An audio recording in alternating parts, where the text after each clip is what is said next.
오늘 저는 여러분과 함께 주님 중심의 삶이란 제목으로 은혜의 말씀을 나누고자 합니다. 대양을 항해하는 배는 많고 위험한 물길을 헤치고 갑니다. 전후 좌우의 파도에 끊임없이 동요하지만 배는 침몰하지 않습니다. 그 이유는 배를 만들 때 배의 중심이 배 밑에 굳건히 놓이게 해놓았기 때문인 것입니다. 인간도 개인이나 국가가 그 중심을 잘못 잡아놓으면 역사의 포도 속에 침몰하고 마는 것입니다. 인생을 살아가는데 개인적으로 국가적으로 억센 파도를 헤치고 가야 되는 것입니다. 개인도 태어나서 한평생을 사는 동안에 수많은 크고 적은 파도를 헤치고 나가야 되고, 한 국가도 역사라는 파도 속에 침몰을 계속하고 있는 것입니다. 명멸을 계속하고 있는 것입니다. 그러므로 이 파도를 능히 이기고 건너가기 위해서는 첫째로 하나님 중심으로 살지 않으면 안 됩니다. 하나님 중심이 밑에 꽉 서 있지 않으면 개인의 풍파와 파도, 역사적인 파도에 반드시 전복되고 침몰되고 마는 것입니다. 성경은 시편 127편 1절로 2절에 야훼께서 집을 세우지 아니하시면 세우는 자의 수고가 헛되며 야훼께서 성을 지키지 아니하시면 파수꾼의 경성함이 헛되도다. 너희가 일찍 일어나고 늦게 누우며 수고의 떡을 먹으며 헛되도다. 그러므로 야훼께서 그의 사랑하시는 자에게는 잠을 주신다고 말씀하고 있는 것입니다. 하나님이 중심에 꽉 앉아 계셔서 우리 중심을 붙잡아 주지 아니하시면 다가오는 파도에 휘청휘청 하다가 침몰해버리고 마는 것입니다. 이건 개인도 그렇고 국가도 그렇고 세계도 그렇고 한 가지인 것입니다. 하나님 이외에 다른 중심이 있을 수가 없습니다. 하나님이 우리 중심이 되어 있어야 우리는 평안하게 마음에 안심을 하고 살아갈 수가 있는 것입니다. 아침에 일찍 일어나고 저녁에 늦게 누우며 수고를 해도 파도에 휘몰려서 침몰해버리면 개인도 가정도 사회도 국가도 헛수고가 되고 마는 것입니다. 그렇기 때문에 우리가 평안한 인생을 살기 위해서는 하나님이 우리 중심에 모시고 좌정해 계셔야 되는 것입니다. 19세기 전반에 독일은 근대적 통일국가 체제를 갖추기 위해 개혁을 시도했습니다. 1811년에 비테가 베르린 대학의 초대 총장이 되면서 독일 국민에게 고함이라는 연설문을 통해 오직 독일 민족만이 전 인류의 도덕적 개혁에 공헌할 수 있다고 주장했습니다. 그의 뒤를 이어 2대 총장이 된 헤겔은 독일이 세계 정신의 중심에 설 것을 요구했습니다. 세계 중심이 되는 것은 좋지만은 잘못되면 세계에서 자기만이 유일한 존재라고 생각하는 오류를 범하게 되는 것입니다. 나치 독일 시대에 와서는 맹목적으로 아리안 민족의 우수성을 강조한 결과 세계 지배를 정당화하는 잘못을 범하고 온 유럽을 전쟁의 불도가니 속에 휘몰아 넣었습니다. 그 결과 역사의 파도에 독일은 침몰하고 말았습니다. 독일은 하나님을 중심으로 모셨으면 침몰 안 했을 것입니다. 독일 민족의 우수성을 중심으로 삼았기 때문에 그는 역사의 파도에 침몰하고 마는 것입니다. 일본도 이와 비슷합니다. 그들은 자신들이 숭배하는 천황을 아마테라스 오미가미라는 황신으로 신격화하고 이를 통해 아시아와 세계 지배를 정당화하고 일본 제국주의의 근거를 만들었던 것입니다. 그러나 하나님 중심으로 서지 않은 일본 역시 역사의 거대한 파도를 만나서 침몰해버리고 말한 것입니다. 소련의 공산주의는 하나님 없다고 하는 무신론이며 영혼도 정신도 없다고 하는 유물론을 주장했습니다. 칼 막스는 종교는 인간이 만들었다며 종교는 아편이라고 신의 존재를 부인했습니다. 엥겔스 역시 정신은 물질의 생물학적 부산물이라며 인간의 영혼을 인정하지 않았습니다. 이처럼 신을 부정하고 철저한 인본주의와 무신론 위에 발전한 소련 공산주의는 결국 역사의 삼각파도를 만나서 처참하게 침몰해버리고 마는 것입니다. 우리는 역사를 통해 하나님 중심으로 살지 않고 인간의 신념과 사람을 우상화한 민족과 국가는 반드시 역사의 파도를 만나서 침몰한다는 사실을 뚜렷이 알 수가 있는 것입니다. 우리가 오뚜기같이 늘 일어나기 위해서는 우리의 중심에 하나님이 계셔야만 되는 것입니다. 하나님이 중심을 잡고 계시지 아니한 개인도 사회도 국가도 반드시 인생의 파도에 휘몰려 조만간에 침몰해버리고 마는 것입니다. 그래서 역사의 파도를 만나 침몰한 개인이나 사회나 국가나 세계가 역사상에 너저분하게 기록되어 있는 것입니다. 그러나 인류 역사상 전성기를 누렸던 나라와 민족을 보면 그들은 철저히 하나님을 중심으로 했을 때 놀라운 축복을 받고 영향력을 발휘했습니다. 독일의 마르틴 루터가 종교개혁을 일으킨 이후 독일 문학의 중심이 성경이 되었습니다. 독일의 음악이 찬송이 되고 독일의 법과 철학이 하나님을 탐구하는 학문이 되었었습니다. 독일의 문화와 철학이 온 유럽과 세계를 지배하게 되었던 것입니다. 그럴 때 독일은 엄청나게 번창하고 세계에 영향력을 미치는 나라가 되었습니다만 그 후에 하나님을 저버리고 독일 민족을 우상화하고 하나님을 중심에서 내어 쫓아버리고 난 다음 파멸하고 말았던 것을 알 수 있습니다. 작은 산악당에 불과했던 스위스 역시 칼빈에 의해 개신교가 뿌리내린 후 세계에서 GNP가 가장 높은 나라가 되고 세계가 부러워해서 잘 사는 나라가 되고 말한 것입니다. 하나님이 스위스의 중심에 서니까 그렇게 자연 자원이 없고 산악이 많은 빈약한 나라도 세계에서 가장 잘 사는 나라 중에 한 나라가 된 것입니다. 덴마크도 마찬가지입니다. 덴마크는 오스트리아와 프루시아와의 전쟁에서 참패하고 기름진 땅 슈르스위아와 홀슈타인을 다 빼앗기고 눈서리치는 북부의 유트란드 반도밖에 없는 처참한 처지에 있게 된 것입니다.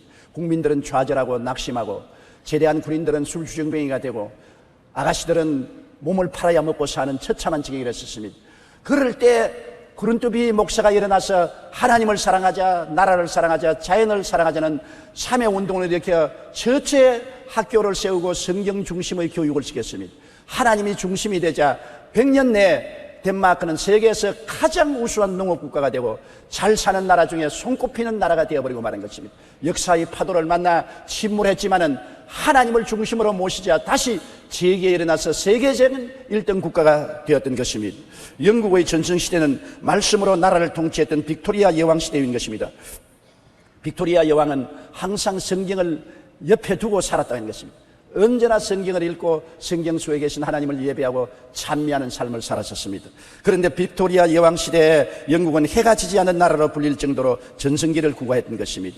미국은 하나님을 섬기기 위해 신대륙으로 건너와 제일 먼저 교회를 세우고 하나님 중심으로 나라를 세웠던 것이 미국인 것입니다. 그리고 온 세계에 복음을 나누고 선교사를 파송했습니다. 그 결과 미국이 건립된 지 300년이 조금 넘은 오늘날에 역사상 가장 강력한 나라로 성장 발전하고 마는 것입니다. 복음이 중심이 되면 그 나라와 대륙이 복을 받습니다. 머리가 되고 꼴이 되지 않고 위에 있고 아래 내려가지 않고 남에게 꾸어질 자도 꾸지 않는 나라가 되는 것입니다. 우리 개인도 우리 나라도 잘 살기 위해서는 예수님이 우리 중심에 계셔야 되는 것입니다. 우리의 무게 중심이 하나님 아버지와 예수님이 되어야 되는 것입니다. 그렇게 되면 어떠한 역사적인 파도, 개인적인 파도가 쳐도 우리는 침몰하지 않습니다. 옆으로 기웃덩거리고 앞으로 뒤로 기웃덩거려도 절대로 침몰하지 않습니다. 그러나 중심이 세상 것으로 채워져 있으면 쉽게 파도에 휘청거리고 침몰해버리고 마는 것입니다. 이것은 역사가 우리에게 증명해주고 있는 사실인 것입니다. 그러므로 우리는 우리의 삶 속에 예수 그리스도가 우리의 중심에 섰는지 안 섰는지를 깊이 생각해야 되는 것입니다. 신명기 28장 12절로 14절에 야훼께서 너를 위하여 하늘의 아름다운 보고를 여사 내 땅에 때를 따라 비를 내리시고 내 손으로 하는 모든 일에 복을 주시리니 내가 민족에게 구워줄지라도 너는 꾸지 아니할 것이요 야훼께서 너가 머리가 되고 꼬리가 되지 않게 하시며 위에만 있고 아래 있게 않게 하리니 오직 너는 내가 오늘날 내게 명령하는 내 하나님 야훼의 명령을 듣고 지켜 행하면 다른 신을 따라 섬기지 아니하면 이와 같으리라고 말씀하신 것입니다. 하나님 중심으로 사는 백성은 개인이나 국가나 영혼이 잘됨같이 범사에 잘되며 강건하고 생명을 얻되 넘치게 얻도록 되어 있는 것입니다. 성경에 주님께서 말씀하기를 도적이 오는 것이 도적질하고 죽이고 멸망시키는 것뿐이요 인자가 온 것은 양으로 생명을 얻게 하되 풍성히 얻게 하려 함이라고 말한 것입니다. 도적을 우리의 중심에 앉혀놓으면 삼각 파도를 만나서 침몰할 수밖에 없지요. 인자인 예수 그리스도가 우리 중심이 되면은 생명을 얻되 풍성하게 얻는 하나님의 능력과 기적이 일어나게 되는 것입니다. 그러므로 둘째로 우리의 삶에는 주님을 패하실 수 없는 무게 중심으로 삼아야 되는 것입니다. 주님은 절대로 패하지 않습니다. 어떠한 삶의 삼각 파도가 와서 쳐도 예수님은 패하지 않습니다. 예수님을 우리 중심에 모시면 우리 인생의 배는 절대로 침몰하거나 파멸되지 아니하는 것입니다.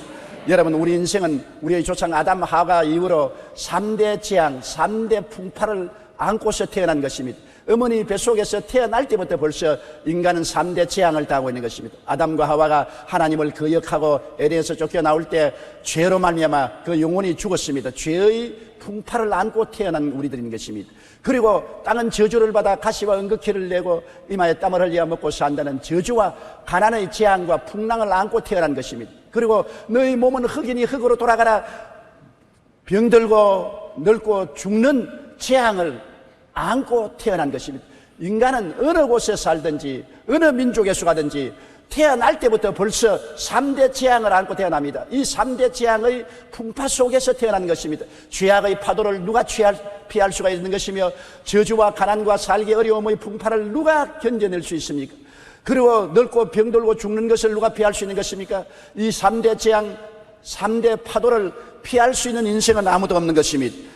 인류는 모두 그러기 때문에 결국에 침몰하고 맙니다. 남녀노유 빈부 귀천할 것 없이 모두 다 이 땅에 사는 사람은 죄로 말미암아 버림당하고 저주 가운데 몸부림치다가 결국 죽어 영원히 멸망받고 마는 것입니다. 성경 로마서 5장 12절에 한 사람으로 말미암아 죄가 세상에 들어오고 죄로 말미암아 사망이 들어왔나니 이와 같이 모든 사람이 죄를 지었으므로 사망이 모든 사람에게 이르렀다고 말한 것입니다. 누가 이 폭풍우를 잠잠케 할 수 있습니까? 여러분, 상징적으로 보면 누가복음 8장 24절에 예수님이 제자들과 함께 갈릴리 호수를 지나가다가 큰 풍랑을 만났을 때 제자들이 전력으로 풍랑을 피하고 배를 잡으려고 해도 할 수가 없어 침몰 직전에 이르렀을 때 예수님을 잠에서 깨워 일으켰었습니다. 그럴 때 예수님께서 어떻게 하셨습니까? 누가복음 8장 24절에 제자들이 나와 깨워 이르되 주여 주여 우리가 죽겠나이다 한데 예수께서 잠을 깨서 바람과 물결을 꾸짖으시니 이에 그저 잔잔하시더라. 인생의 풍파를 꾸짖어 잠잠케 하시리는 예수님밖에 없습니다. 왜냐하면 예수님은 하나님이 사람으로 오셔서 십자가를 걸머지고 인간에게 주어진 3대 재앙이 일으킨 풍파를 잠잠케 해버린 것입니다. 죄악의 재앙을 그 몸으로 받아 몸짓고 피를 흘려 청산하시고 죄악의 재앙이 가져오는 풍파를 잠잠케 하셨습니다. 주님은 십자가에서 저주를 받아 율법의 저주에서 우리를 속량하셔서 그 보혈로 모든 가시와 은극기를 제하시고 저주의 파도를 잠잠케 하신 것입니다.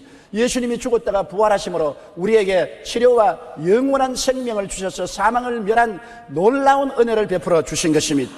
그러므로 죄악의 폭풍우는 잠잠해졌습니다. 요한 1서 2장 2절에 그는 우리 죄를 위한 화목 제물이니 우리만 위할 뿐 아니요 온 세상 죄를 위하심이라고 했었습니다. 저주의 폭풍우도 잠잠해지고 말한 것입니다. 갈라디아 3장 13절로 14절 말씀대로 그리스도께서 우리를 위하여 저주를 받은 바 되사 율법의 저주에서 우리를 속량하셨으니 기록된 바 나무에 달린 자마다 저주 아래 있는 자라 하였습니다. 이는 그리스도 예수 안에서 아브라함의 복이 이방인에게 미치게 하고 또 우리로 하여금 믿음으로 말미암아 성령의 약속을 받게 하려 하심이라고 말씀한 것입니다. 질병과 죽음의 폭풍우도 잠잠해지고 말한 것입니다. 시편 103편 3절로 4절에 그가 내 모든 죄악을 사하시며 내 모든 병을 고치시며 내 생명을 파멸해서 구속하신다고 말씀하고 계신 것입니다. 그러므로 모든 아담이 가져온 재앙과 폭풍우는 예수 그리스도의 십자가를 통하여 잠잠해져 버리고 말한 것입니다. 깨어진 몸과 흘리신 피가 큰 증거되는 것입니다. 그리스도께서 내가 다 이루었다 하실 때 재앙은 사라지고 인생에 다가온 모든 폭풍우는 잠잠해지고 말한 것입니다. 주님은 십자가에서 인생에 다가온 폭풍우를 향하여 고요하라 잠잠하라 명령하신 것입니다. 시편 93편 3절로 4절에 보면 야훼여 큰 물이 소리를 높였고 큰 물이 그 소리를 높였으니 큰 물이 그 물결을 높이나이다. 높이 계신 야훼의 능력은 많은 물소리와 바다의 큰 파도보다 크시니이다. 보십시오. 세상에 개인적으로 국가적으로 다가온 물결이 너무나 높고 소리가 요란해도 하나님께서는 이 요란한 파도를 잠잠케 하시고 그 위에 앉아 계신 하나님이신 것입니다. 예수 그리스도는 그 십자가에 말로 다 할 수 없는 고통을 통하여 이 모든 풍랑을 잠잠케 하셨으므로 예수님을 중심으로 모시면 죄악의 풍랑도 저주의 풍랑도 죽음의 풍랑도 우리를 침몰시키지 못합니다. 예수님만이 우리의 승리가 되시는 것입니다. 예수님은 철학이 아니요 과학이 아닙니다. 예수님은 종교가 아닙니다. 예수님은 우리의 삶을 상해주는 중심이 되는 것입니다. 야훼께서 집을 세우지 아니하시면 세우는 자의 수고가 헛되며 야훼께서 성을 지키지 아니하시면 파수꾼의 경성함이 허사라고 하신 말씀대로 예수님이 우리 집의 중심이 되고 예수님이 우리 성의 중심이 되면 어떠한 풍파가 일어나도 침몰하지 않습니다. 우리는 마음에 큰 평안과 안식을 가지고 살 수 있는 것입니다. 사망아 너희 이기는 것이 어디 있느냐, 사망아 너희 쏘는 것이 어디 있냐고 사망을 향하여 우리는 조롱할 수 있는 것입니다. 환난이나 공고나 적심이나 위험이나 기근이냐 죽음이냐 칼이랴 이 모든 일에 우리를 사랑하시는 이로 말미암아 우리가 넉넉히 이긴다고 말씀하신 것입니다. 인생 풍파가 안 다가올 사람 누가 있습니까? 세상에 태어난 사람치고 여러분 죄악의 풍파, 가난의 풍파, 질병의 풍파, 죽음의 풍파를 안 경험할 사람이 누가 있는 것입니까? 우리는 모든 이 풍파를 당하면서도 그 가운데서 우리가 침몰당하지 않을 수 있는 것은 예수님이 중심에 계시기 때문인 것입니다. 예수님만이 승리자가 되시는 것입니다. 예수님이 야훼 니스가 되시는 것입니다. 예수님만이 이기는 것입니다. 예수님 이외에 돈이 이기지 못합니다. 권력이 이기지 못합니다. 인간의 지혜와 총명과 모략과 재능이 이기지 못합니다. 부귀영화 공명이 이기지 못합니다. 이 모든 것은 파도를 만나면 다 침몰하는 것입니다. 예수님이 계시면 침몰하지 않습니다. 넘어지면 또 일어나고 넘어지면 또 일어나는 것입니다. 그러므로 예수님을 우리가 중심에 모시기 위해서 어떻게 해야 되겠습니까? 예수님 제일주의로 살아야 되는 것입니다. 주님과 주님의 나라를 먼저 구해야 됩니다. 예수님 제일주의. 밥을 먹어도 예수님, 잠을 자도 예수님, 일을 해도 예수님, 장가가도 예수님, 시집가도 예수님, 살아도 예수님, 죽어도 예수님. 예수님 제일주의로 우리 마음이 점령되어야 되는 것입니다. 예수님 제일주의가 아니면 예수님을 섬길 수 없습니다. 예수님은 만왕의 왕이요 만주의 주가 되심으로 가장 귀한 보좌에 모시지 아니하면 주님은 오시지 아니하시는 것입니다. 빌립보 1장 11절에 예수 그리스도로 말미암아 의의 열매가 가득하여 하나님의 영광과 찬송이 되기를 원한다고 말씀하고 있는 것입니다. 위대한 설교가로 유명한 스펄전 목사님은 아내에게 청혼할 때 이렇게 말했습니다. 나는 무엇보다도 주님의 종이 되기를 원합니다. 주님은 항상 나의 첫째이시며 주님만 위한 일도 최우선입니다. 당신은 이 사실을 알고 기꺼이 나의 두 번째가 되기를 원한다면 나의 아내가 될 수 있을 것이고 우리의 결혼 생활은 행복하게 될 것입니다. 그러면 당신도 나의 첫째 자리를 차지하신 분의 임재를 느낄 수 있을 겁니다.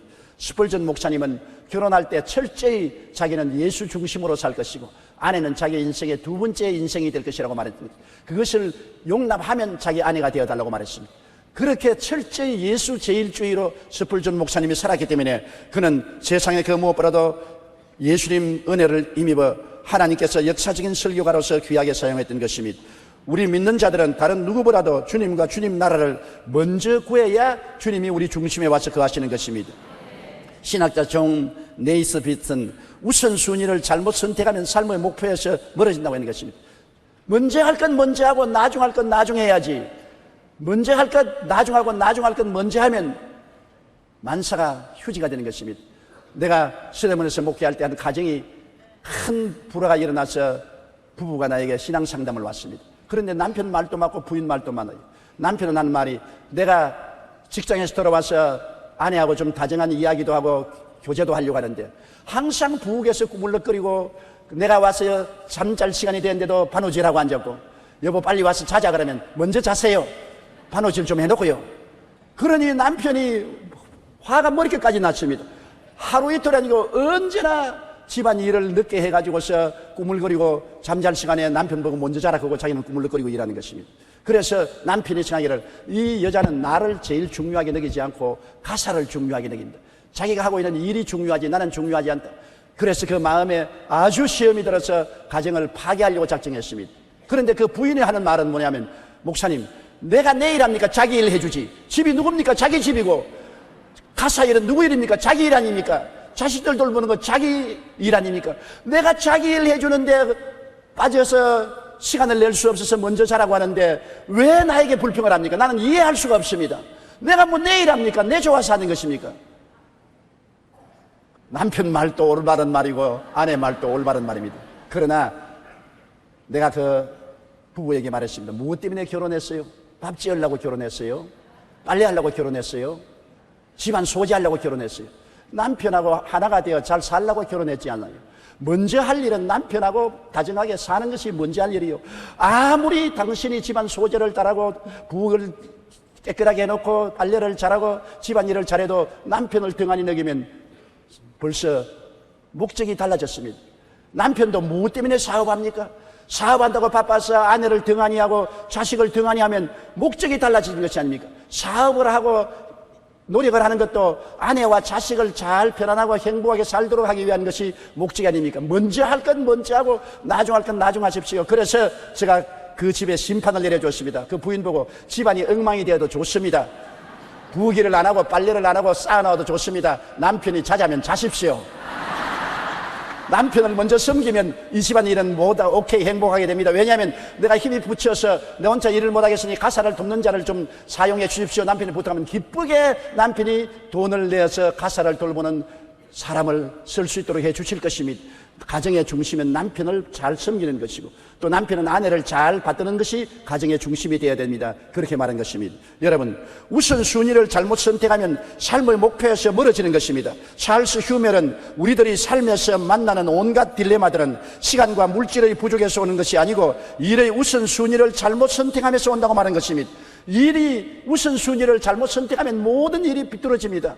우리가 와이셔츠를 입을 때 단추를 잘못 끼워 넣으면, 위에 단추를 잘못 끼워 넣으면 끝내 옷이 비뚤어지고 마는 것입니다. 단추를 처음부터 잘 끼워야 옷이 바르게 되는 것입니다. 우선순위를 잘못 정하면 결국 인생의 항로에서 멀어진다는 것을 알아야 되는 것입니다. 우리는 무엇보다도 주님과 주님의 나라를 먼저 구하며 살아야 되는 것입니다. 그렇기 때문에 여러분은 주님을 중심에 모시고 살기 위해서는 예수 제일주의인 것입니다. 무엇보다도 예수님을 제일주의로 하고 그 다음에는 무엇을 먹을까, 무엇을 입을까, 무엇을 마실까는 주님께 맡기면 주님이 돌보아 주시는 것입니다. 주님은 죽은 하나님이 아니신 것입니다. 살아계시고 우리와 함께 거하신 하나님이요 전지전능 무소부재하신 하나님인 것입니다. 주께 능치 못하심이 없습니다. 주님이 문을 열면 닫을 자가 없고 닫아놓으면 열 자가 없습니다. 주님이 축복해 주시려면 순식간에 복을 주시고 주님이 바람으로 불어버리시면 있는 것 다 날아갈 수 있는 것입니다. 예수님을 중심으로 섬기고 예수 조일주의로 살아야 주님 중심으로 살아갈 수가 있는 것입니다. 그 다음으로 우리는 주님의 계명을 지켜야 되는 것입니다. 성경에는 나를 사랑하면 나의 계명을 지키라고 말한 것입니다. 우리가 주님의 큰 은혜를 받았으므로 주님이 우리에게 주신 계명을 지켜야 되는 것입니다. 주님이 주신 계명은 우리를 괴롭게 하기 위해서 준 것이 아닙니다. 계명이란 우리가 위험에 빠지지 않게 철조망을 쳐놓은 것을 말하는 것입니다. 이 철조망을 건너가면 영육간에 큰 상처를 입고 위험을 당할 것이니 철조망을 건너가지 말라고 쳐놓은 것이 바로 주님이 우리에게 주신 계명입니다. 계명을 두려워하지 마십시오.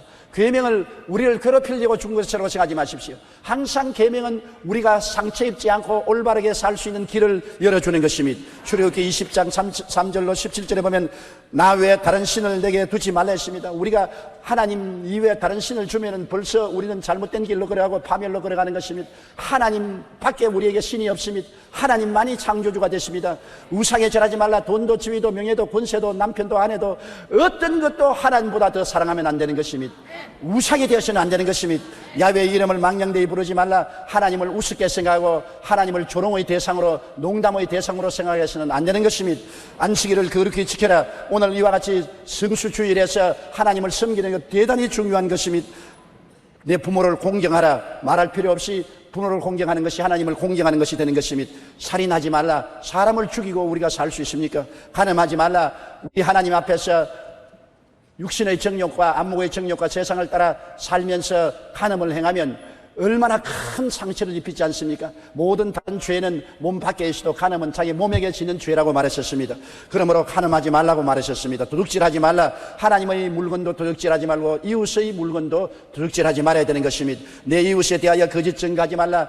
끊임없이 이웃에 대해서 거짓 증거하고 침수 봉대해서 이웃을 회방함으로 말미암아 오늘날 얼마나 많은 슬픔이 우리 사회에 꽉 들어차 있지 않습니까? 내 이웃의 집을 탐내지 마라. 남이 잘 때면 속이 서리고 아픈 이러한 마음을 갖지 말아야 되는 것입니다. 주님의 십계명은 우리가 이 세상에 평화롭게 살아갈 수 있는 길로 이끌어주는 것이요 위험에 건너가지 말라고 쳐놓은 가시능쿨인 것입니다. 그렇기 때문에 우리가 주님 중심으로 살면은 주님의 계명을 항상 마음속에 지키려고 애를 쓰고 노력해야 되는 것입니다. 그리고 주님을 중심으로 모시고 살기 위해서는 말씀과 기도를 게을리하지 말아야 되는 것입니다. 말씀과 기도는 주님과 함께 사는 것입니다. 오늘날 많은 부부가 헤어지는 것은 부부와 함께 많은 시간을 보내고 대화할 수 있지 못하기 때문에 멀어지는 것입니다. 부모와 자식 간에 멀어지는 이유가 부모가 시간을 내서 자식과 대화하고 놀아주는 시간이 없기 때문에 부모 자식이 남남이 되어버리고 마는 것입니다. 이웃 사촌이라는 말이 있는 것입니다. 먼데 있는 사람 일가 친척보다도 이웃에 있어서 서로 자꾸 만나가 대화하면 먼데 있는 일가보다 더 친해진다는 것입니다. 여러분, 하나님은 말씀을 통하여 찾아오시고 기도를 통해서 우리와 대화하시는 것입니다. 그렇기 때문에 하나님 말씀을 항상 우리가 모시고 하나님 말씀을 읽고 사랑하고 묵상하고 하나님께 기도하기를 게을리하지 말아야 되는 것입니다. 세상 누구와 교제하는 것보다도 하나님과 먼저 교제해야 하나님이 우리 중심에 계시지요. 하나님을 무시하면 하나님이 우리와 같이 계십니까? 하나님을 가장 존귀한 자로 모시고 가장 하나님을 기쁘게 모시고 살아야 하나님이 우리 중심에 와서 계실 것입니다.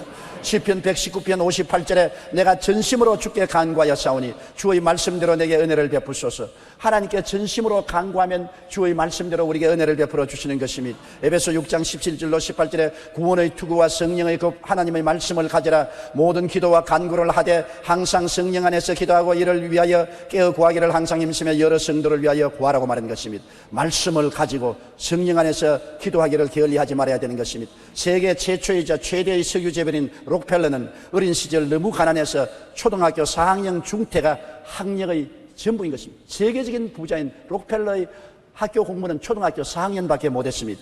그러나 그는 피나는 노력으로 44살에 미국 석유 산업의 99%를 차지하는 스탠더드 석유 연맹의 총수가 되었습니다. 그러다가 53세 중병에 걸려 의사로부터 5년을 넘기기 어렵다는 선고를 받았습니다. 그러나 그는 그때로부터 시작해서 모든 재산을 정리하여 남에게 나누어 주고 구제 사업에 전력 기울이고 공익 사업에 힘쓰고 기도한 결과로 건강을 회복해서 53세에 죽는다는 사람이 99세까지 장수했습니다. 이러한 록펠러가 있기까지는 그의 어머니의 힘이 큽니다. 그의 어머니는 세상을 떠나기 전에 이러한 10가지 유언을 유산으로 록펠러에게 남겨준 것입니다. 첫째로 하나님을 친아버지로 섬겨라. 둘째, 목사님을 하나님 다음으로 섬겨라. 셋째, 오른쪽 주머니에는 항상 11조를 넣어 다니라. 넷째, 원수를 만들지 말라. 다섯째, 항상 앞자리에 앉아 예배를 드리라. 뒷자리에 앉아 계신 분 죄송합니다. 그러나 앞자리에 와서 앉으라는 것은 열심 있게 신앙을 가지라는 것입니다. 여섯째, 아침에는 그날의 목표를 세우고 하나님께 기도하라. 일곱째, 잠자리에 들기 전에 하루를 반성하고 기도를 드려라. 여덟째, 남을 도울 수 있으면 힘껏 도와주라. 아홉째, 주일 예배는 꼭 자기 교회에서 드려라. 열째, 아침에 먼저 말씀을 읽어라. 우리가 말씀과 기도를 게을리하지 않고 항상 예수님 중심으로 모시면 예수님이 우리 삶의 중심이 되어서 어떠한 파도에도 우리를 꽉 붙잡아 주시는 것입니다. 그 다음 우리는 하나님을 중심으로 섬기기 위해서는 성령님과 동행하십시오. 주님께서 말씀하기를 내가 너희를 고아와 같이 버리지 않고 너희에게로 오리라. 내가 아버지께 구하겠으니 그가 또 다른 보혜사를 주사 영원토록 너희와 함께 있게 하시라고 말씀했는데 우리를 도우시는 보혜사 성령이 영원토록 우리와 함께 계시는 것입니다. 성령은 지금 이 자리에 계셔요. 눈에 안 보이지만 바람같이 우리와 함께 계시고 우리 안에 계신 것입니다. 성령은 위대한 위로자요, 선생이요, 안내자요, 변명해 주는 자요, 가르쳐 주는 자요, 우리를 교훈해 주시는 자인 것입니다. 성령님을 인정하고 환영하고 모시드리고 의지하고 항상 성령님과 동행하면 성령이 우리를 하나님의 사랑과 예수 그리스도의 은혜 속에 살도록 이끌어 주시는 것입니다. 우리는 외롭지 않습니다. 우리에게 성령이 계십니다. 우리가 어려울 때 언제나 성령의 도움을 구해야 되는 것입니다. 성령은 도움을 청해야 우리에게 도와주시지 도움을 청하지 않은데 성령은 역사하지 않은 것입니다. 그러므로 성령이여 저에게 오셔서 저희 마음의 슬픔을 제하여 주시고 위로하여 주시고 힘을 주시고 능력을 주시고 용기를 주시고 담력을 주옵소서. 성령이여 기도하게 해주시고 성령이여 지혜와 총명과 모략과 재능을 주옵소서. 기도하면 성령이 우리를 도와주시는 것입니다. 주님께서는 성령을 통해서 아버지와 함께 우리 중심에 영원히 와서 계시는 것입니다. 요한복음 14장 16절에 내가 아버지께 구하겠으니 그가 또 다른 보혜사를 너에게 주사 영원토록 너에게 함께 있게 하시다는 말씀이 있습니다. 얼마나 감사합니까? 어제 오늘 하루만 있겠다는 것이 아니라 영원토록 성령은 우리와 같이 계신 것입니다. 지금부터 천국에 들어가서 살 때 영원토록 성령님은 우리의 보혜사가 되셔서 같이 계신 것입니다. 보혜사는 우리를 돕기 위해서 하나님께로부터 보내심을 받아 항상 곁에 계신이라는 뜻인 것입니다. 그러므로 이런 보혜사가 우리에게 계셔서 우리로 하여금 아버지 하나님과 예수님을 중심으로 모시고 살도록 도와주시는 것입니다. 인생의 험한 바다에 항상 풍랑을 만나게 되어도 우리 인생의 배가 파손되지 않은 것은 예수님이 중심 무게가 되어 있기 때문인 것입니다. 중심의 무게가 세상에 되어 있으면 해딱 가벼워서 넘어지고 마는 것입니다. 예수님이 중심의 무게가 되어 있으면 우주보다 무거운 무게의 중심이 되어 있기 때문에 파도야 쳐라, 바람아 불어라, 산막 파도야 오라, 나는 움직이지 않는다. 왜냐하면 예수님이 무게 중심이 되어 있기 때문인 것입니다. 그러므로 예수님이 무게 중심이 되어 있으면 예수님과 함께하면 모든 일에 이깁니다. 죄악의 파도도 이깁니다. 우리 사회와 국가가 예수님을 중심으로 모시면 우리나라는 세계적 머리가 되고 꼬리가 되지 않은 나라가 될 것입니다. 언제라도 예수님을 저버리면 자기 인생을 저버리는 것입니다. 예수님을 저버리면 나라가 망하게 되는 것입니다. 예수님 중심으로 서서 우리가 나가면 우리는 언제나 주님의 은혜로 말미암아 영혼이 잘되고 범사에 잘되며 강건하고 생명을 얻되 풍성하게 얻는 삶을 살아갈 수가 있는 것입니다. 우리가 주여 주여 한다고 예수님 중심으로 사는 것이 아닙니다. 형식적으로 교회 왔다 갔다 한다고 예수 중심으로 사는 것이 아닙니다. 우리가 진짜로 우리의 삶 속에 예수 제일주의로 살아야 되고, 진짜로 하나님의 계명을 지키고 살려고 노력해야 되고, 진짜로 말씀 읽고 기도 생활을 해야 되고, 진짜로 성령님을 인정하고 환영하고 모시드리며 성령께 의지하는 삶을 살아야 되는 것입니다. 그래야 예수님과 하나님을 중심으로 섬기고 우리는 두려워하지 않고 놀라지 않고 승리로운 인생을 살아갈 수가 있게 되는 것입니다. 다 같이 고개 숙여 기도드리겠습니다. 사랑이 많으신 우리 하나님 아버지요, 예수 중심으로 사는 것보다 귀한 삶이 어디에 있습니까? 우리는 세상에 살면서 풍랑을 피할 수가 없습니다. 개인, 가정, 생활, 자녀, 사업 모든 것에 풍랑이 다가오는 것입니다. 이 풍랑의 침몰에서 멸망당하는 사람이 얼마나 많습니까? 개인도, 가정도, 사회도, 국가도 침몰당한 배가 수두룩이 남아 있습니다. 그러나 우리가 예수 중심으로 살면은 어떠한 풍랑을 다가와도 침몰당하지 않사옵니다. 예수 중심으로 더욱 깊이 들어갈 수 있는 우리들이 되게 도와주시옵소서. 예수님 이름으로 기도드리옵나이다. 아멘. 오늘 사랑하는 성도 여러분, 우리는 너무나 귀한 성찬을 맞이하게 된 것입니다. 예수님이 십자가에서 우리의 풍랑을 제거하고 재앙을 제하기 위해서 몸짓고 피 흘린 것입니다. 그 예수님의 희생을 통해서 죄악의 재앙과 풍랑이 극복되고 저주와 절망의 재앙이 극복되고 질병과 죽음의 재앙이 극복되었습니다. 예수님의 살을 먹고 피를 마신다는 것은 너무나 큰 특권이요, 그리스도가 주신 은혜는 말로 형용할 수 없습니다. 십자가에 여러분 우리 대신해서 못 박혀 당한 고통을 생각해 보십시오. 양손과 양발에 못이 박힌 것도 괴롭지만은 하나님의 아들로서 그 수치와 곤욕을 당하시고, 주님이 얼마나 마음에 외롭고 좌절하고 슬프고 절망했기에 하나님이여 어찌하여 나를 버리시나이까 통곡을 했습니까? 육신의 고통도 고통이거니와 마음의 슬픔과 좌절과 절망도 형언할 수가 없는 것입니다. 그 억센 육신의 고통과 마음의 슬픔과 좌절과 절망도 예수님이 짊어지시고 청산하시고 잠잠케 해버리고 말한 것입니다. 예수님 안에 들어오면 용서와 의와 영광이 있고, 예수님 안에 들어오면 저주에서 해방과 아브라함의 축복이 있고, 예수님 안에 들어오면 마음의 고통과 좌절과 절망에서 해방과 평안이 있고, 죽음과 멸망에서 해방되고 영생 복락을 얻게 되는 것입니다. 오늘 우리가 성찬을 떼는 것은 성찬을 통하여 이 의미를 깨닫고 이 의미를 먹고 마시고 하나님께 감사하고 찬양하고 이 예수 그리스도의 은혜에 동참하는 것을 말하는 것입니다. 예수께서 이르시되 내가 진실로 너희에게 이르노니 인자의 살을 먹지 아니하고 인자의 피를 마시지 아니하면 너희 속에 생명이 없느니라. 내 살을 먹고 내 피를 마시는 자는 영생을 가졌고 마지막 날에 내가 그를 다시 살리리니 내 살은 참된 양식이요 내 피는 참된 음료로다.